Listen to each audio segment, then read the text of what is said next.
ನೆರೆಯ ಚೀನಾದಲ್ಲಿ ಕೊರೋನಾ ಸೋಂಕಿನ ಹಾವಳಿ ಹೆಚ್ಚಾಗಿದೆ. ಹೀಗಾಗಿ ಕರ್ನಾಟಕದಲ್ಲೂ ಕಟ್ಟುನಿಟ್ಟಿನ ಕ್ರಮಕ್ಕೆ ಸಿಎಂ ಬಸವರಾಜ ಬೊಮ್ಮಾಯಿ ಮುಂದಾಗಿದ್ದು, ರಾಜ್ಯ ಸರ್ಕಾರದಿಂದ ಹೊಸದಾಗಿ ಮಾರ್ಗಸೂಚಿ ಬಿಡುಗಡೆ ಮಾಡಲಾಗಿದೆ.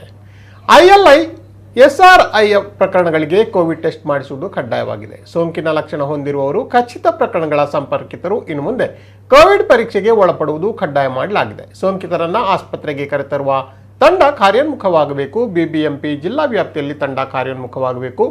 ಬೆಂಗಳೂರು ಮಂಗಳೂರು ಏರ್ಪೋರ್ಟ್ನಲ್ಲಿ ಕೋವಿಡ್ ಹೈ ಅಲರ್ಟ್ ಘೋಷಣೆ ಮಾಡಲಾಗಿದೆ. ಕೇಂದ್ರದ ನಿಯಮದಂತೆ 2% ಪ್ರಯಾಣಿಕರಿಗೆ ಟೆಸ್ಟ್ ಮುಂದುವರಿಸಬೇಕು.